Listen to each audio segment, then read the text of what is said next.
اور اسے ابھی تک وہی کمزوری اور نکاہت تھی۔ اس کے وجود پر چوٹوں کے نشانات تھے۔ زرشی بیگم کا بی پی شوٹ کر گیا تھا۔ گلجان دل پر ہاتھ رکھے گرتی چلی گئی تھی۔ وہ دن حویلی والوں کے لیے قیامت کا دن تھا۔ ہر فرد صدمے میں تھا۔ ایقان کی حالت ایسی کیوں کی گئی اور وہ خاموش کیوں رہی؟ یہ بات تو وہ جاگ کر ہی بتانے والی تھی۔ ثنا بیگم خاموش نظروں سے ایقان کو دیکھ رہی تھی۔ ہمیشہ اسے نفرت کی تھی انہوں نے۔ جب ابراہیم کے بعد زرشی کو پھر سے ماں بننے کی خبر ملی تو وہ ابھی ٹھیک سے خوش بھی نہیں ہو پائے تھے کہ خان یوسف کے اچانک موت نے سب کو دہلا دیا تھا۔ ایقان کی دنیا میں آنے کی خوشی مدھم پڑ گئی تھی، اور جس روز وہ پیدا ہوئی اسی روز خان زوار طبعی موت مر گئے۔ یہ سب اللہ کی مرضی تھی، مگر شوہر کی اچانک موت نے ثنا بیگم کو پاگل کر دیا تھا۔ وہ ایقان کو منحوس ماننے لگی۔ انہیں ایقان کی صورت دیکھ کر خان زوار کی موت یاد آتی تھی۔ وہ ساری زندگی اس معصوم سے خود ساختہ نفرت میں مبتلا رہیں، اور خان موسیٰ نے پہلے اسے باپ کی موت کی وجہ سے نظر انداز کیے رکھا، اور بعد میں اپنی بزدلی کی وجہ سے وہ کبھی ایقان کو ثنا بیگم کی نفرت سے نہیں بچا پائے۔ ایقان ثنا بیگم کی خود ساختہ نفرت اور باپ بھائی کی خاموشی کی وجہ سے ہر وقت سہمی ہوئی سی رہنے لگی تھی۔ وہ زندگی سے دور ہو رہی تھی۔ اس کے اندر ہی اندر یہ حل بہترین ہو سکتا تھا، مگر وہ دونوں اس کے لیے اچھا جیون ساتھی چننے میں ناکام ہوئی تھی۔ خاندادہ حریر وہاں سے رباز کے روم میں پہنچے۔ وہ اپنا سر پکڑے صوفے پر بیٹھا ہوا تھا۔ ایقان کی اس حالت کے بارے میں خٹک حویلی والے جانتے تھے؟ خانزادہ نے سنجیدگی سے سوال کیا۔ سب جانتے تھے۔ ماہد خان جنگلی پن دکھا رہا تھا، اور وہ سب طرف جاری کر رہے تھے۔ زبردستی لایا اس زندان سے۔ جو جانوروں جیسا سلوک ایقان کے ساتھ وہاں ہو رہا تھا، آپ دیکھتے تو شاید ماہد خان کا قتل کر کے آتے۔ رباز متاسف سا بول رہا تھا۔ گریبان تو میں اب بھی پکڑوں گا۔ تم نے مجھے آج خوشی دی یہ فیصلہ کر کے رباز۔ شکریہ۔ خانزادہ نے اس کا کندھا تھپتھپا کر نرمی سے کہا۔ ابراہیم نے مطلوبہ گھر کے آگے اپنی گاڑی روکی اور جھک کر فرنٹ مرر سے ارد گرد گھروں پر نظر ڈالی۔ کیا یہی گھر ہے آپ کا؟ ابراہیم نے نظر گھما کر ساتھ والی سیٹ پر پتھر بنی حمینہ کو دیکھا۔ جی ہاں، شکریہ ڈاکٹر سر۔ وہ ہڑبڑا کر سر ہلا گئی۔ اس کا شکریہ ادا کرتی گاڑی سے اترنے لگی۔ اس کے دیے انوکھے نام پر ابراہیم کے لبوں پر مسکراہٹ رنگ گئی۔ آپ اب جائیے، میں چلی جاؤں گی۔ وہ گاڑی سے اتر کر ننھے وجود کو بمشکل سنبھالتے اس سے بولی۔ کیوں، آپ کو میرے یہاں رکنے پر اعتراض ہے کیا؟ ابراہیم کو لگا جیسے وہ اسے بھگا رہی ہو وہاں سے۔ نہیں، مگر آپ اب جا سکتے ہیں یہاں سے، میں چلی جاؤں گی۔ وہ گھبرا رہی تھی۔ وہ جانتی تھی اس کا کیا حال ہونے والا ہے۔ وہ کیا کچھ سننے والی ہے۔ اس کی حقیقت بیاں کی جاتی، اور وہ نہیں چاہتی تھی اس کا کسی دوسرے کے سامنے بھرم ٹوٹے۔ آپ جائیں، میری فکر نہیں کریں۔ ابراہیم یکدم سنجیدہ ہو گیا۔ وہ چہرے پر چمکتی پسینے کی نمی صاف کرتے ہوئے پلٹ کر گھر کی جانب بڑھ گئی۔ کپ کپاتا ہاتھ بڑھا کر ڈور بیل پر رکھا اور گردن ترچھی کرتے ہوئے ایک چھوڑ نظر پیچھے گاڑی میں موجود ابراہیم پر ڈالی۔ وہ موبائل کان سے لگائے بیٹھا ہی تھا، جا ہی نہیں رہا تھا۔ وہ پریشان ہوئی۔ دروازہ کھول کر اس کا بڑا بھائی باہر نکلا تو اسے سامنے دیکھ کر یکدم چہرے کے تاثرات تن گئے۔ تم یہاں کیوں آئی ہو؟ کیا اتنی عزت کافی نہیں تھی کہ تمہیں ہاسپٹل پہنچا دیا اور وہاں کوئی تماشا نہیں کیا؟ اس کا بھائی بھی تاثر لہجے میں بول رہا تھا۔ بھائی، میں کہاں جاؤں گی؟ وہ خشک پڑتے حلق کو تر کرتے ہکلا کر بولی۔ جو بھائی لاڈ اٹھاتا تھا آج وہ اجنبی بنا ہوا تھا۔ اس کا دل رونے لگا۔ کہاں جاؤں گی؟ وہیں جاؤ جس کے ساتھ مل کر ہماری عزت خاک میں ملائی تھی، جس کی اولاد کے لیے تم اپنے بڑے بھائیوں کے سامنے ڈٹ گئی تھی، اسی کے پاس جاؤ۔ ہمارے لیے مر چکی ہو تم۔ وہ سر تاثرات کے ساتھ بول رہا تھا، مگر آنکھوں میں نمی چمک رہی تھی۔ حمینہ کا بچے کے لیے ڈٹ جانا بھائیوں کو توڑ گیا تھا۔ وہ دم سادے بھائی کو دیکھ رہی تھی۔ Excuse me. اپنے عین پیچھے ابھرتی آواز پر حمینہ کی آنکھیں پھیل گئی۔ بھرم ٹوٹ گیا تھا۔ حمینہ کے بڑے بھائی نے نظر اٹھا کر ابراہیم کو دیکھا۔ ویسے تو یہ آپ لوگوں کا پرسنل میٹر ہے اور مجھے نہیں بولنا چاہیے، مگر میں اس بیبی کی کنڈیشن کے بارے میں بات کرنا چاہتا تھا۔ میں ڈاکٹر ابراہیم ہوں۔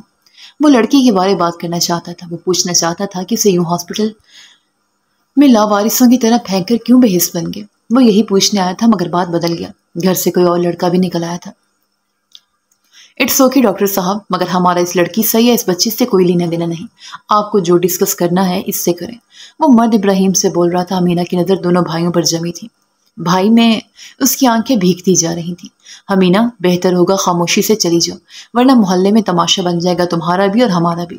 ہم بس اتنا ہی رکھ سکتے تھے تمہیں۔ چلو امن۔ وہ مرد دو ٹوک لہجے میں بولتا اپنے دوسرے بھائی سے بولا، اور وہ دونوں پلٹ کر گھر میں جاتے ٹھک سے دروازہ بند کر گئے۔ حمینہ کو لگا وہ کھڑے کھڑے دفنا دی گئی ہے۔ اس کے بازو ناکارہ ہونے لگے۔ وہ ساکت کھڑی بند دروازے کو تکتی جا رہی تھی۔ ابراہیم حیران تھا کہ کوئی ایسے کیسے پتھر ہو سکتے ہیں۔ اس نے گردن گھما کر حمینہ کو دیکھا تو لگا جس سے کوئی برف کا مجسمہ پگھل رہا ہو۔ میں تو بس اس کا قتل نہیں کر پائی تھی۔ اس کے لبوں سے لفظ ٹوٹ ٹوٹ کر ادا ہوئے تھے۔ ابراہیم اسے دیکھ کر رہ گیا۔ وہ کم عمر سی لڑکی نہ جانے کیسے ان حالات میں پھنسی، وہ ماں کیسے بنے گی، اور اس کے گھر والے اس کے خلاف کیوں تھے؟ میرے ساتھ ہیں، پھر کبھی آ کر منائے گا انہیں۔ ابراہیم نے بے ساختہ آگے بڑھ کر اس کی نازک باہوں میں لڑکتی بچی کو تھاما اور آگے بڑھ گیا۔ الہام ان کے آنے کا سن کر پہلی فرصت میں خانیسہ کے گھر پہنچ چکا تھا۔ اس وقت لان میں وہ چاروں بیٹھے تھے، عثمان اور علیحہ باتیں کر رہی تھی، دور ماہد اور فاہد فٹ بال کھیل رہے تھے۔ الہام عین حمالہ کے سامنے چیئر رکھے بیٹھا تھا، ہاتھ میں ہاٹ پاکی پیکس تھے جس سے وہ حمالہ کے ماتھے کی ٹکور کر رہا تھا۔ پہلے جن لالا نے سیڑھیوں سے مجھے گرایا، پھر گاڑی میں اتنا جھٹکی دے کر لائے، اور پھر گاڑی اچانک روک کر مجھے اگلی سیٹ پر دے مارا۔ بہت تشدد پسند ہے، میں بتا رہی ہوں۔ تم تو ڈاکٹر ہو، تم بھی علاج کرواؤ ان کا۔ حمالہ بہت جذباتی لہجے میں اپنی آپ بیتی سنا کر مشورہ دے رہی تھی۔ الہام نے مسکراہٹ دبائی۔ وہ صرف تشدد پسند نہیں، خونی قاتل بھی ہیں۔ جو انسان ان کو زیادہ تنگ کرے اس کا کام تمام۔ اسے رازداری سے بتاتے الہام نے ہاتھ سے گردن پر چھری چلانے کا اشارہ کیا۔ حمالہ کی آنکھیں پوری سے زیادہ پھیل گئی۔ الہام لالا، آپ کو پتہ ہے آپ جیسے لڑکے بہت نایاب ہوتے ہیں، آپ بہت کیئرنگ ہیں۔ عثمان نے الہام کو دیکھتے ہوئے کہا۔ وہ سر ہلا کر فخر سے مسکرانے لگا۔ میں بھی نایاب ہوں، حمالہ نے آنکھیں ترچھی کر کے عثمان سے کہا۔ وہ ناک چڑھا گئی۔ تم حمالہ ہی ٹھیک ہو، عثمان نے اسے خوش فہمی سے باہر نکالا۔ علیحہ ہنسی دبانے لگی۔ یہ میرا ریبٹ ہے یار، یونیک ہے ویسے۔ الہام نے علیحہ کو اشارہ دے کر آنکھ ماری، وہ ہنسنے لگی۔ ہاں یونیک تو بہت ہے۔ ایاز سر کے جانے پر رو پڑی۔ اس سے زیادہ یونیک کون ہوگا؟ عثمان نے اسے یاد دلایا اور شرارت سے مسکراہٹ دبائی۔ وہ بس غلطی تھی میری۔ حمالہ رونے والی ہو گئی۔ ایاز سر کون؟ یہ تم کس کے لیے روتی پھر رہی ہو؟ خبردار کسی غیرے کے لیے آنسو بہائے تو بری طرح پیش آؤں گا۔ الہام چونک گیا، یکدم حمالہ کو وارن کرتا سیریس ہوا تھا۔ وہ خفگی سے عثمان کو دیکھنے لگی جو کندھے اچکا کر بے نیازی سے جوس پی رہی تھی۔ اللہ کرے اس کو ایاز سر مل جائے ہمیشہ کے لیے، حمالہ نے عثمان کو گھٹتے دل میں بد دعا دی تھی۔ الہام ہینڈ واش پر ٹائم دیکھتا اٹھ کھڑا۔ ایک نظر حمالہ کے ماتھے پر بنے نشان کو دیکھا، وہ ٹکور کے بعد اب کافی بہتر لگ رہی تھی۔ وہ مطمئن ہو گیا۔ اوکے میں اب چلتا ہوں، بس ملنے آیا تھا، اپنا خیال رکھنا تینوں، اکیلے کالج کبھی مت جانا۔ الہام بڑے بھائیوں کی طرح تینوں کو سمجھا رہا تھا۔ ہم تو سمجھ گئے، اپنے رابرٹ کو سمجھا دیں۔ اکیلی کالج جا کر پھر ایاز سر کے ساتھ کھڑی رہی۔ یہ تو شکر ہے اس دن اوراد لالا پہنچ گئے تھے۔ علیحہ نے زبان کھولی۔ الہام کی ہدایتوں پر زور و شور سے سر ہلاتے حمالہ کا سر رک گیا۔ الہام اس نام پر چونک گیا تھا۔ حمالہ، تم کسی بھی ایکس وائی زی پر دوبارہ ٹرسٹ مت کرنا۔ یہ کیا کر رہی ہو تم؟ الہام نے اسے سختی سے گھورا۔ حمالہ کی آنکھیں بھر آئیں۔ خفگی سے عثمان اور علیحہ کو دیکھتی اٹھ کر اندر چلی گئی۔ دیکھا آپ نے، سنتی نہیں ہے، الٹا ناراض ہو جاتی ہے۔ عثمان نے فکر مندی سے اسے جاتے دیکھا۔ خیر شکر ہے اب تو ایاز سر کالج سے جا چکے ہیں، ورنہ حمالہ بہت فین ہو گئی تھی ان کی۔ علیحہ نے سر جھٹک کر اطمینان سے کہا۔ الہام پر سوچ نظروں سے ان دونوں کو دیکھ رہا تھا۔ عثمان، علیحہ اس کو تو پرانی باتیں بار بار جتا کر مت سمجھایا کرو، وہ تو دونوں سے چھوٹی ہے، تو بڑی بہنوں کی طرح بیہیو کیا کرو، رویہ درست کرو اس کے ساتھ۔ اس کو داور چاچو نے اور طرز سے پالا ہے، اور کوئی فین نہیں ہوئی، وہ بس چھوٹے دل کی ہے، جلدی گھبرا جاتی ہے، تو ٹیچرز کے جانے پر انسان ایموشنل ہو ہی جاتا ہے۔ الہام نے ان دونوں کو ٹوکتے ہوئے حمالہ کی طرف سے صفائی دی۔ وہ چپ ہو گئی۔ وہ پروا سے مل کر جانے لگا تو ایک نظر حمالہ کو دیکھنے اس کے کمرے کی طرف بڑھا۔ وہ کمرے میں منہ چھپائے رو رہی تھی۔ الہام کو افسوس ہوا، وہ جانتا تھا وجہ عثمان اور علیحہ نہیں بلکہ وہ مرحا اور داور سے دور ہو کر ایسے ہی بہانے سے ہر بات پر روتی تھی۔ وہ خاموشی سے پلٹ کر چلا گیا۔ خٹک حویلی میں اس وقت سر سناٹا سے چھایا ہوا تھا۔ مردان خانے میں خان موسیٰ اور خانزادہ بالکل اسپاٹ تاثرات لیے بیٹھے تھے۔ ماہد خان خود کو بری طرح پھنسا محسوس کر رہا تھا۔ دیکھیے سردار صاحب، آپ بھی جانتے ہیں ہماری حویلی میں مرتے دم تک عورت اپنے شوہر کے نکاح میں رہتی ہے، چاہے شوہر زندہ ہو یا مر جائے۔ ماہد خان یہاں موجود ہے، طلاق کبھی نہیں ہو سکتی۔ یعقوب خٹک نے سنجیدگی سے ان دونوں کو دیکھا۔ یعقوب خٹک، میری بات غور سے سن لو، تمہاری حویلی کے اپنے اصول ہوں گے مگر خان حویلی والے جاہل نہیں ہیں۔ اللہ نے طلاق کو ناپسند عمل کہا ہے، مگر اللہ نے طلاق کا راستہ اسی لیے رکھا ہے کہ جب اس رشتے میں میاں بیوی کا تعلق سکون کے دائرے میں نہ رہے تو طلاق لے کر الگ ہوا جائے۔ اب اپنے اصول اپنے پاس رکھو اور ماہد خان سے کہو ایگان کو طلاق دے۔ خان موسیٰ سرد لہجے میں بولتے چلے گئے۔ خاندادہ خود پر ضبط کر رہے تھے۔ میں طلاق کیوں دوں؟ کھلونا سمجھا ہوا ہے کیا مجھے؟ پہلے زبردستی اپنی پاگل لڑکی میرے پلے باندھ دی اور اب دل نہیں تو طلاق مانگ رہے ہیں۔ ماہد خان بدتمیزی سے بول رہا تھا۔ خاندادہ کا دماغ گھوم گیا، تیکھی نظروں سے اسے گھورا۔ زبردستی کس نے کی تھی؟ اپنا لہجہ دیکھو اور اپنی شخصیت پر نظر ڈالو، کیا تم اس قابل ہو تمہیں کوئی لڑکی دے؟ ہاں ایکان پاگل تو تھی جس نے تم جیسے جنگلی انسان کو برداشت کیا۔ وہ نارمل ہو بھی نہیں سکتی۔ مجھے حیرت ہے کہ خٹک حویلی والے صرف اصول بنانے پر لگے رہتے ہیں، اور تربیت کون کرے گا تمہارے لڑکوں کی؟ خاندادہ نے ترش لہجے میں ماہد خان کو دیکھتی ہوئے آخری جملے یعقوب خٹک سے کہے تو وہ پہلو بدل کر رہ گئے۔ ماہد دانت کچکچا کر رہ گیا، مگر خاندادہ کو جواب نہیں دے پایا تھا۔ وہ اس علاقے کا سردار تھا، کتنا سخت مزاج جو رسول پرست تھا اس بات سے سب واقف تھے۔ زنان خانے میں زرین بیگم اور گلے جان بے چین سی بیٹھی تھی۔ وہ بھی طلاق نہیں چاہتی تھی، کیونکہ وہ اس حقیقت سے بخوبی واقف تھیں کہ ماہد جیسے انسان کو ایک آنی برداشت کر سکتی تھی۔ ہم ماہد کو سمجھائیں گے کہ یعقوب خٹک نے بات سنبھالنی چاہیے جب خاندادہ نے ہاتھ اٹھا کر روک دیا۔ طلاق بھیج دینا، ورنہ میں جرگہ بٹھانے سے ہچکچاؤں گا نہیں، اور اگر جرگہ بیٹھ گیا تو میں اپنی بیٹی کے وجود پر لگے ایک ایک زخم کا حساب لوں گا۔ ایسا نہ ہو میں اسے قتل کی کوشش ثابت کر کے ونی مانگ لوں۔ بہتر ہے ماہد خان کو اس کی اوقات سمجھا دو، ورنہ یہ میرے ہاتھوں قتل ہو جائے گا۔ خانزادہ کا سخت لہجہ اور سخت جملے خٹک حویلی کے مردوں کو ساخت کر گئے تھے۔ ماہد خان بری طرح گھبرا گیا۔ اسے لگتا تھا ایکان اسے سونپی گئی ہے تو لوارث و ناکارہ ہوگی۔ وہ غلط تھا۔ ایکان سردار خانزادہ کے لیے کتنی اہمیت رکھتی تھی، ماہد کو یہ بات اب شدت سے محسوس ہو رہی تھی۔ اس سے اپنی جان کے لالے پڑ گئے۔ وہ خٹک حویلی کے اصول بھول گیا۔ اس دن خانزادہ کے جانے کے بعد ماہد خان نے فوراً سے بیشتر ایکان کو طلاق بھیج دی تھی۔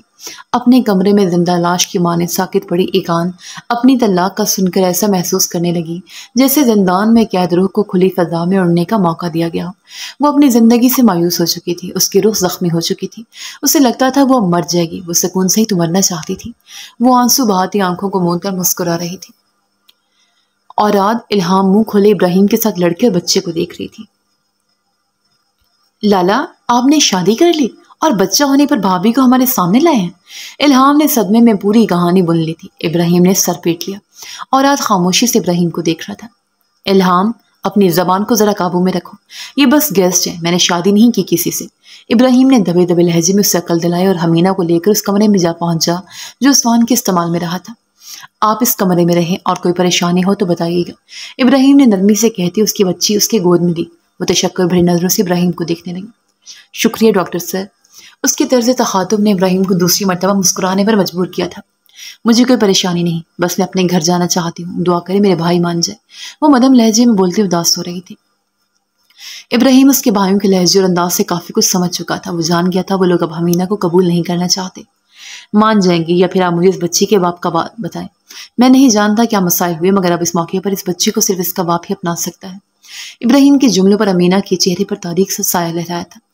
میں نہیں جانتی، وہ خشک پڑتے لبوں سے بمشکل بول پائی تھی۔ ابراہیم اس کے الفاظ پر حیرت سے اسے دیکھ رہا تھا۔ وہ اپنا سفید پڑتا چہرہ چادر میں چھپانے لگی۔ اس کے لرزتے وجود اور بگڑتی حالت پر ابراہیم کو اندازہ ہوا تھا کہ وہ کن حالات سے گزری ہوگی۔ نہ جانے کس ظالم نے اس کی یہ حالت کی تھی۔ اوکے، آپ ریلیکس رہیں۔ وہ بس اتنا ہی بول پایا تھا۔ تیزی سے پلٹ کر کمرے سے نکل گیا۔ پیچھے وہ ہچکیوں سے روئی بری طرح کانپ رہی تھی۔ باہر لاؤنج میں اوراد سنجیدہ سا صوفے پر بیٹھا تھا۔ یہ گیسٹ کہیں ٹکرائی ہوگی لالا سے اور لالا کو پسند آ گئی ہوگی۔ اب ایسے مہربان نہیں کہ انجان کو پناہ دیں۔ ویسے لڑکی بہت چھوٹی ہے۔ الہام اب بھی اس لڑکی کا کنیکشن ابراہیم سے جوڑنے میں مگن تھا۔ ابراہیم آ کر بیٹھا تو ملازم تینوں کے لیے کھانا لگانے لگا۔ ابراہیم ملازم سے حمینہ کے لیے بھی کھانے کی ٹرے تیار کرنے کا بول رہا تھا۔ کون ہے وہ لڑکی؟ اوراد کے سنجیدہ سوال پر ابراہیم چونک گیا۔ الہام بھی متوجہ ہو گیا تھا۔ میرے ہاسپٹل میں پیشنٹ تھی، پتہ نہیں کیا ٹریجڈی ہوئی، فیملی ایکسیپٹ نہیں کر رہی اور بیبی گرل بیمار ہے، سو میں سے یہاں لے آئے۔ ابراہیم نے گہرا سانس بھرتے تعصب سے بتایا۔ یہاں ہم 3 جوان لڑکوں کے پاس؟ اگر اس کا کوئی ایشو تھا تو ویمن ہاسٹل بھی موجود ہے لالا، اوراد سنجیدہ لہجے میں بول رہا تھا۔ ابراہیم جانتا تھا اوراد مسئلہ کرے گا، وہ تو لڑکیوں سے الرجک تھا۔ اٹس اوکے لالا، ہم اتنے برے بھی نہیں ہیں کہ اس لڑکی کو یہاں عزت کا خطرہ ہو۔ انسانیت بھی کوئی چیز ہوتی ہے یار، الہام نے منہ بناتے ہوئے کہا۔ تم اپنی انسانیت اپنے پاس رکھو۔ دن کے وقت یہاں صرف ملازمین ہوتے ہیں اور ایک پیشنٹ کو ہم کتنا جانتے ہیں کہ اسے اپنے گھر میں پناہ دے دیں۔ ہمارے لاکھ دشمن ہیں، کسی کی چال ہوئی تو کیا کریں گے؟ اوراد حد سے زیادہ احتیاط برت رہا تھا۔ یار کچھ دن کی بات ہے، فکر مت کرو، میں اس لڑکی کی فیملی سے مل کر آ رہا ہوں، کوئی دشمنی نہیں، میں ایک فیمیل میڈ رکھ لیتا ہوں کچھ دن کے لیے، ابراہیم نے لاپرواہی سے جواب دیا۔ الہام نے زور و شور سے سر ہلایا۔ فائن، بٹ اپنی گیسٹ کو بتا دیجیے گا وہ روم سے باہر مجھے نظر نہ آئے، روم تک ہی رہے تو بہتر ہے۔ اوراد نے عادت کے مطابق سختی سے ہدایت دی اور اٹھ کر کھانے کی ٹیبل پر پہنچ گیا۔ ابراہیم نے کھانا حمینہ کو دیتے ہوئے سمجھا بھی دیا تھا۔ اوراد کے مزاج کے خلاف بات ہو جائے تو وہ ویسے بھی بگڑ جاتا تھا۔ ابراہیم نہیں چاہتا تھا وہ اوراد کے غصے کا شکار بنے۔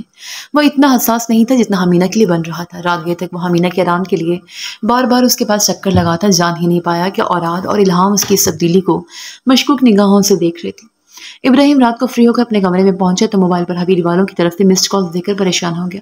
اس نے زرشی کو کال ملائی۔ ابراہیم، تم ٹھیک کہتے تھے، ایکان کی شادی مہد خان سے نہیں کرنی چاہیے تھی۔ زرشی کی کمزور ہوتی آواز پر وہ گھبرا گیا۔ کیا ہوا مورے؟ ایکان ٹھیک ہے کیا؟ اس کے سوال پر وہ اتنا روئی کہ ابراہیم کا دل ڈر گیا۔ ایکان کو طلاق ہو گئی ہے، اس کی حالت بہت خراب ہے، بہت برا حال کر دیا ماہد نے اس کا۔ زرشی کے بتانے پر ابراہیم یکدم سنجیدہ ہو گیا۔ میں جانتا تھا ماہد ایکان کے قابل نہیں، آپ نے مجھے کبھی ایکان کے لیے بولنے کا حق نہیں دیا۔ دیکھیں اتنی سی عمر میں وہ کیا غم لے کر بیٹھ گئی ہے، ساری زندگی یہ حالات اسے نارمل نہیں ہونے دیں گے۔ بہت زیادتی کی آپ نے ایکان کے ساتھ مورے۔ ابراہیم خفقی سے بولتا کال کاٹ گیا، اس کی آنکھیں ایکان کو سوچ کر نم ہو رہی تھیں۔ وہ ان بھائیوں میں سے تھا جن کے والدین صرف اس لیے نہیں بولنے دیتے کیونکہ وہ چھوٹے ہوتے ہیں اور فیصلوں کا حق والدین کا ہوتا ہے۔ اس نے ہر بار اپنی بات کو ثنا بیگم کی وجہ سے رد ہوتے دیکھا تو بہن سے الگ ہوتا چلا گیا تھا، مگر اب آج ایکان کی حالت کا سن کر وہ پھر سے اپنا دل درد میں ڈوبتا محسوس کر رہا تھا۔ ایکان کسی سے بات نہیں کر رہی، بالکل چپ چپ سی رہنے لگی ہے اور جب سے طلاق ہوئی ہے بات کرنا چھوڑ دیا ہے۔ پر ریحان تعصب سے خانزادہ کو بتا رہی تھی، وہ مجھے بہت پیاری ہے، موسیٰ اور زرشا نے بہت ظلم کیا ہے معصوم پر، مجھے بہت فکر ہو رہی ہے، پتہ نہیں کیا جلدی تھی انہیں شادی کرنے کی، اب ان دونوں کو کوئی حق جتانے نہیں دوں گا اس پر۔ خانزادہ خفقی سے بول رہے تھے۔ خانی بیگم اکتا گئے۔ اللہ بچی کو صبر دے اور نصیب اچھے کرے، پہلے تم اپنے رباز کی سوچو، اس کی منگنی کرنی ہے، تم یہ بتاؤ۔ خانی بیگم نے ان کو رباز کا خیال دلایا۔ وہ چونک کر خانی بیگم کو دیکھنے لگی۔ مورے صبر کر لیں یار، ایکان بہت اپسٹ ہے، اسے برا نہ لگ جائے۔ رباز آ کر خانی بیگم کے پاس بیٹھتے ہوئے بولا، پر ریحان کو بھی اس کا خیال پسند ہے، ایکان بھی اس بہانے کچھ بہل جائے گی ورنہ زندگی سے دور ہو گئی ہے وہ تو۔ خانی بیگم نے اس بات کو بھی اپنے حق میں ہی لیا تھا، مگر میں کچھ اور سوچ رہا ہوں۔ خانزادہ اچانک سنجیدگی سے بولے تھے۔ وہ تینوں ان کی طرف متوجہ ہوئے، وہ رباز کو دیکھ رہے تھے۔ مورے میں رباز کے ساتھ ایکان کی شادی کرنا چاہتا ہوں۔ خانزادہ کا فیصلہ رباز کو ہلا گیا۔ بابا کیا مطلب؟ ایک میں ہوں، کس کس سے شادی کروں گا آخر؟ رباز بوکھلا گیا تھا۔ ایسا نہیں تھا کہ ایکان میں کمی تھی، مگر وہ ایکان کو چھوٹی بہن سمجھتا تھا۔ خانزادہ کا فیصلہ اسے اچھا نہیں لگا تھا۔ ایک تم میری ایکان سے شادی کرو گے، خانزادہ اٹل لہجے میں بولے تھے۔ خانی بیگم کا مزاج بگڑ گیا۔ میری بہن کی نواسی کہاں جائے گی؟ میری زبان کی اہمیت نہیں رہی کیا تمہاری نظر میں؟ خانی بیگم ان سے ناراض ہونے لگی، پر ریحان گھبرا گئی تھی۔ مورے ایسی بات نہیں ہے، مجھے بتائے میں کیا کروں؟ ایکان کی پوری زندگی سامنے ہے، ایک بار پھر کسی بھی انجان کو سونپ دی جائے گی۔ دل ڈر گیا میرا اسے دیکھ کر، کیسے سہتی رہی ہوگی پتہ نہیں وہ۔ میں نے تو اورات کو منانے کی کوشش کی ہے، مگر آپ جانتی ہیں خان اورات تو ہاتھ نہیں آتا، چاہے قطع تعلق کی دھمکی بھی دے دوں۔ خانزادہ کی بات پر خان بیگم کو جھٹکا لگا تھا۔ خان اورات کے لیے تو وہ بہت کچھ سوچ چکی تھی۔ خانزادہ کا ارادہ سن کر وہ بے ساختہ پریشان ہو گئی۔ خان اورات کے لیے ایکان کا سوچنا بھی مت خانزادہ۔ رباز اگر تمہیں کوئی اعتراض نہیں تو پھر میں اپنی بہن کو سمجھا دوں گی۔ خانی بیگم پینترا بدل گئی تھی۔ رباز سر پکڑ کر بیٹھ گیا۔ مجھے نہیں کرنی ایکان سے شادی، سوچیے گا بھی مت، وہ میری بہن جیسی ہے۔ رباز نے انکار کیا۔ بہن جیسی ہے مگر بہن نہیں ہے، اللہ نے اگر کوئی ممانعت نہیں رکھی تو پھر یہ شادی ہو سکتی ہے۔ تم اپنے انکار کی اصل وجہ بتاؤ، خانزادہ نے سنجیدگی سے سوال کیا۔ وہ اپنے فیصلے میں اٹل لگ رہے تھے۔ خان صاحب ایکان ہم سب کو پیاری ہے، مگر آپ رباز کے ساتھ زبردستی تو مت کریں نا۔ پر ریحان دبے الفاظ میں خانزادہ کو سمجھانا چاہ رہی تھی، مگر وہ ان کو بھی روک گئے۔ اگر اس نے یوں ہاتھ جھاڑنے تھے تو خٹک حویلی سے ایکان کو کیوں لایا؟ کس حق سے اس کی طلاق کا مطالبہ کیا تھا؟ خانزادہ سخت لہجے میں بولی۔ مگر میں تو بھائی ہونے کے ناطے، رباز نے باپ کی خفقی پر گھبرا کر کہنا چاہا تھا۔ تم بھائی نہیں ہو اس کے خان رباز، ابراہیم اس کا بھائی ہے جو اسے ملنے وہاں گیا تک نہیں تھا کبھی، صرف اس لیے کیونکہ وہ جانتا ہے اس کے فیصلوں کو موسیٰ اور ثنا چچی رد کر دیتے ہیں۔ اس کے ماں باپ نے خود بیاہا تھا اسے وہاں، جب ان لوگوں نے کچھ نہیں کیا تو تم کیوں اس کے لیے وہاں کا فیصلہ کر گئے؟ خان رباز جو فیصلہ تم نے کیا وہ بہتر تھا، اگر تم اسے آخر تک نبھاؤ، اسے اپناؤ اور خوش رکھو تاکہ ہم سمجھ سکیں کہ تم اصل مرد ہو۔ تم تو اس کا بنا بنایا گھر توڑوا کر خود بھی ہاتھ جھاڑ رہے ہو، اگر وہ پھر کسی ماہد خان کے حوالے کر دی گئی تو کیا پھر خوش رہو گے؟ خانزادہ کا دماغ ایکان کا سوچ سوچ کر جل رہا تھا۔ وہ اسے ہمیشہ کے لیے اپنے پاس رکھنا چاہتے تھے۔ وہ اورات سے بات کر چکے تھے مگر وہ صاف انکار کر گیا تھا۔ پر ریحان پریشانی سے خانزادہ کو دیکھ رہی تھی۔ رباز نے مدد طلب نظروں سے خانی بیگم کو دیکھا۔ خانزادہ تم بیٹوں پر اپنی مرضی نہیں تھوپ سکتے، ہم ایکان کے لیے خاندان میں اچھا لڑکا ڈھونڈ لیں گے۔ خان رباز کا نام میری بہن کی نواسی سے جڑ چکا ہے، اس کا خیال کر لو۔ خانی بیگم نے اس کی طرفداری کی۔ خانزادہ کے کندھے ڈھلک گئے۔ ماہد خان بھی خاندان کا فرد تھا مورے، اور اس نے جنگلی پن کی حد کر دی، مگر ٹھیک ہے میں الہام کے ساتھ ایکان کا نکاح کر دیتا ہوں۔ اس کا نام کسی سے نہیں جڑا ہوا نا، وہ خان اور رات کی طرح بدلے حال سے۔ مجھے امید ہے وہ میرا مان رکھے گا، اور اگر وہ بھی انکار کرے گا تو پھر ایکان ساری زندگی حویلی میں متعلقہ کے طور پر رہے گی۔ اس کی کسی جنگلی انسان سے آنکھیں بند کر کے شادی کرنے سے یہی بہتر ہے۔ خاندادہ اسپاٹ لہجے میں بول رہے تھے۔ رباز چھوٹے بھائی کا سن کر چونک گیا۔ الہام کی زندگی کا فیصلہ ابھی سے کر لو گے تو وہ کسی کام کا نہیں رہے گا، اسے ڈاکٹر بننے دو پہلے، خانی بیگم نے مدھم لہجے میں مشورہ دیا۔ مگر الہام بہت غیر سنجیدہ ہے خان صاحب۔ الہام اور ایکان ہم عمر تھے، مگر پھر بھی پریحان کو یہ جوڑ بہتر نہیں لگ رہا تھا۔ وہ جانتی تھی الہام مان جائے گا مگر پھر ساری زندگی تانے دیتا رہے گا۔ اس سے فرق نہیں پڑتا پریحان، لڑکے جب شادی کرتے ہیں تو سنجیدہ ہو ہی جاتے ہیں، کیونکہ بدقسمتی سے ہمارے سنجیدہ مزاج بیٹوں کو ایک طلاق یافتہ لڑکی سے شادی کرنے پر اعتراض ہے۔ خاندادہ نے ایک ناراض نظر خان رباز پر ڈالی۔ وہ پہلو بدلنے لگا۔ ایسی بات مت کرے، میں نے ایکان کو طلاق یافتہ سمجھ کر بالکل انکار نہیں کیا تھا۔ اس میں کوئی کمی نہیں ہے کہ اسے رد کیا جائے۔ میں آپ کی خوشی کے لیے ایکان سے شادی کرنے کو تیار ہوں۔ آپ پلیز الہام سے یہ بات نہیں کیجیے گا۔ خان رباز نے خاندادہ کے ہاتھ تھام کر ان کی پریشانی دور کی۔ پریحان اور خان بیگم اسے دیکھ کر رہ گئے۔ صاف ظاہر تھا وہ جبرن قبول کر رہا ہے۔ وہ باپ کو کبھی پریشان نہیں دیکھ سکتا تھا۔ وہ الہام کو اس امتحان میں نہیں ڈالنا چاہتا تھا۔ وہ مان گیا۔ ٹھیک ہے، ایکان کی عدت پوری ہوتے ہی میں اس کی شادی تم سے کر دوں گا۔ خانزادہ اس کا کندھا تھپتھپا کر خوشی سے بولے۔ رباز سر ہلا گیا۔ اس کا نام ایک انجان لڑکی سے جوڑا گیا تھا۔ وہ تب بھی مان گیا تھا، اور وہ اب بھی مان گیا جب اس کا دل ایکان کو لائف پارٹنر کے طور پر بالکل قبول نہیں کر پا رہا تھا۔ وہ پوری زندگی کا فیصلہ صرف باپ کی خوشی کے لیے کر گیا تھا۔ وہ نہیں جانتا تھا یہ فیصلہ آگے زندگی میں اسے سکون دے گا یا نہیں۔ وہ محبت سے واقف نہیں تھا۔ بعض فیصلے اپنوں کو خوشی کی خاطر کیے جاتے ہیں، اور جو فیصلے کسی کی خوشی کا سوچ کر کیے جائیں وہ اکثر زندگی کا سکون ثابت ہو جاتے ہیں۔ بس یہ ایگزامز ہوں اور جان چھوٹے، یونی ایڈمیشن سے پہلے کچھ دن تو گیپ ملے گا۔ ہمالہ کتابوں کو پرے دھکیلتی تھکن زدہ سی بول رہی تھی۔ اب تو بس 3 پیپرز رہ گئے ہیں، تھوڑی مزید محنت کرو۔ علیحہ بکس پر جھکی مصروف سی بولی۔ ہمالہ سونے کی کوشش بھی مت کرنا، لوگوں کی نیندیں اڑ جاتی ہیں، یہاں تو ہم نے دن میں 3-4 مرتبہ سونا شروع کر دیا ہے۔ عثمان نے اسے لیٹتے دیکھ کر تپے تپے لہجے میں کہا۔ مجھے ٹینشن میں نیند آتی ہے، اور مجھے ایکان کی بہت ٹینشن ہے۔ وہ اٹھ کر بیٹھتی روحان سی ہو کر بولی۔ علیحہ اور عثمان بھی بے ساختہ رک گئے۔ اس کے ساتھ بہت برا ہوا ہے، دل دکھ سے اس کا سن کر علیحہ مدھم اداس لہجے میں بولی۔ پاپا بہت اپسٹ ہے، بتا رہے تھے کہ اس کی کنڈیشن بہت انویل ہے۔ کیا وہ انسان وحشی تھا؟ عثمان غصے سے بول رہی تھی۔ سب بہت برا ہوا ہے، مگر میں نے ایک فیصلہ کیا ہے۔ ہمالہ کے مدھم الفاظ نے ہم دونوں کو چونکا دیا۔ محمد لالا بہت برے انسان ہیں، بہت برے انسان۔ بابا کو پہلے ہی نانو لوگ اچھے نہیں لگتے تھے۔ میں وہاں جا نہیں سکتی، مگر اب تو جو کبھی ایونٹس پر مل لیتے تھے وہ بھی نہیں رہے گا۔ میں ان سب سے کیسے ملوں گی؟ نانا، نانی، ماموں، یہ سب محمد لالا کی وجہ سے ہوا ہے۔ مگر ہمالہ کی آنکھیں بھر آئی تھیں۔ اداس مت ہو، اللہ بہتر کرے گا۔ داور چاچو اگر منع کریں گے تو یہ فطری سی بات ہے ہمالہ۔ ایکان مرتے مرتے بچی ہے، تم جانتی ہو داور چاچو کے لیے دوسرا کیس ہے۔ ان کا پہلا بیٹا بھی خٹک حویلی میں ہی مرا تھا۔ بے شک وہ طبعی موت تھی، مگر وہ تب سے ڈر گئے ہیں۔ ان کا کل اثاثہ تم ہو۔ علیحہ نے نرمی سے اسے سمجھایا۔ عثمان بھی تعصب سے اسے دیکھ رہی تھی۔ مجھے بھی ایکان کے لیے دکھ ہے، مجھے محمد لالا پر بھی غصہ ہے، مگر نانو سے میرا ملنا بند ہو جائے گا۔ نانو کتنا پیار کرتی ہے مجھ سے، مجھے ان سے مل کر اچھا لگتا ہے۔ وہ گلے جان کے لیے رو پڑی تھی۔ وہ حساس تھی، نازک مزاج تھی، اور پھر گلے جان کی لاڈلی ترین نواسی تھی۔ گلے جان اس کی خاطر سے ملنے کے لیے خان حویلی آ جایا کرتی تھی، اس کے لیے روایتی لباس بنوا کر بھیجتی تھی۔ ایکان کی جو حالت کی گئی تھی اس کے بعد خاندادہ نے خٹک حویلی والوں سے قطع تعلق کر لیا تھا۔ وہ اب خان ناور اور میرا کو تو کبھی نہ روکتے، مگر سب جانتے تھے کہ وہ اب ہمالہ کو خٹک حویلی والوں کے سامنے بھی نہ جانے دیتے۔ ہمالہ اداس مت ہو، سب ٹھیک ہو جائے گا۔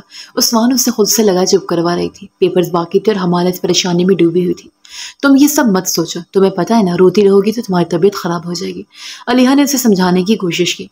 میں نے سوچ لیا ہے، ماموں اور نانو سے ملنا کبھی نہیں چھوڑوں گی، چاہے بابا سختی کریں یا روکیں، مگر اب میں نہیں رکوں گی۔ ہمالہ بھیگی آنکھیں بری طرح مسلتے ہوئے ضدی لہجے میں بولی اور اٹھ کر اپنے کمرے میں چلی گئی۔ علیحہ اور عثمان نے پریشانی سے ایک دوسرے کو دیکھا۔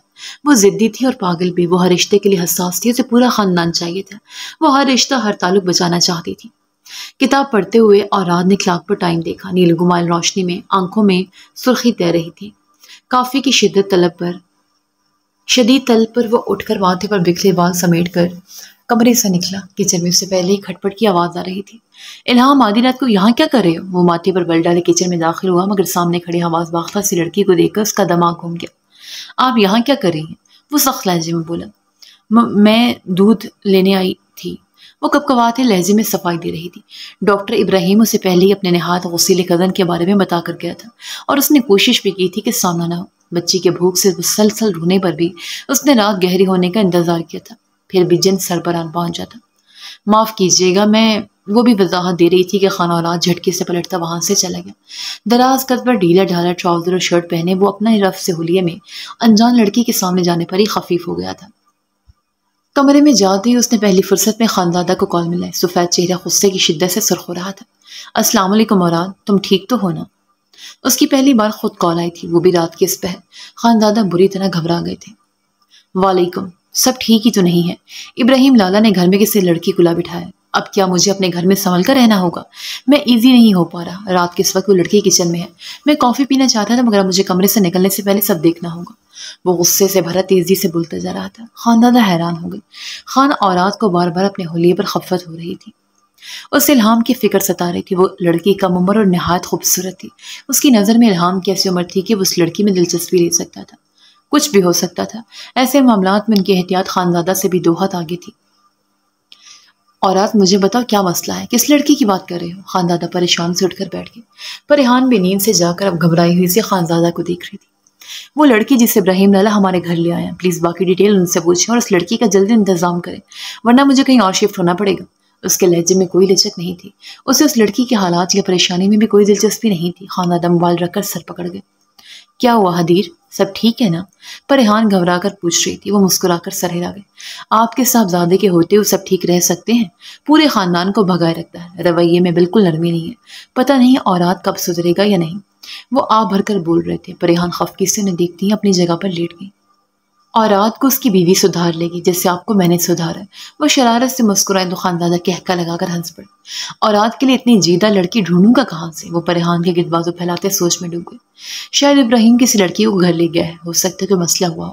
ابراہیم بہت سمجھدار ہے، اگر کسی کو پناہ دی ہے تو کوئی وجہ ہوگی اور انتظام بھی کیا ہوگا، مگر خانہ اوراد کسی کو برداشت ہی نہیں کرتا۔ خاندادہ کی فکر بدستور تھی۔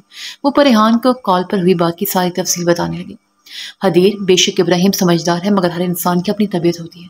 مجھے اوراد کا یہ محتاط مزاج بہت پسند ہے۔ پردہ یا احتیاط صرف عورت کی نہیں مرد کی بھی ہوتی ہے، اور میرا بیٹا اس معاملے میں بہت اچھا ہے۔ پریحان نے بیٹے کی طرفداری کی تھی۔ وہ مجھ پر گیا ہے مگر اب یہ بات تم مانو گی نہیں، خاندادہ نے ابروج کا کر کہا تو پریحان سختی سے نفی میں کرتی اوراد اور ان کے مزاج کا ہر فرق ثابت کرنے میں لگ گئی تھی۔ خاندادہ مسکراہٹ دبائے سنتے گئے۔ وہ افسردگی سے ایکان کو دیکھ رہا تھا۔ زرشیا نے جب سے ایکان کے بارے میں بتایا تھا وہ چین سے نہیں بیٹھ سکا تھا۔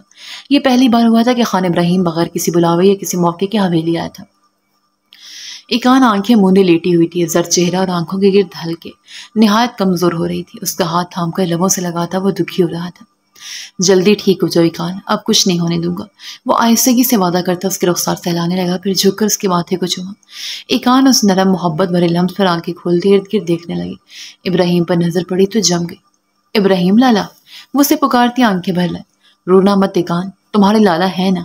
ابراہیم نے محبت سے اپنے ساتھ کا یقین دلایا۔ اگر میرے لالا ہوتے تو محض کبھی مجھ پر ہاتھ نہ اٹھاتے۔ وہ شکوہ کرتی رونے لگی۔ ابراہیم افسردگی سے لب کاٹنے لگا۔ میں نے خود پر کئی مرتبہ موت سے بڑی اذیت جھیلی ہے۔ میں درد سے تڑپتے ہوئے یہی سوچتی تھی کہ میرا جرم کیا تھا لالا؟ کیا آغا جان اور دا جان کی موت کی وجہ واقعی میں تھی؟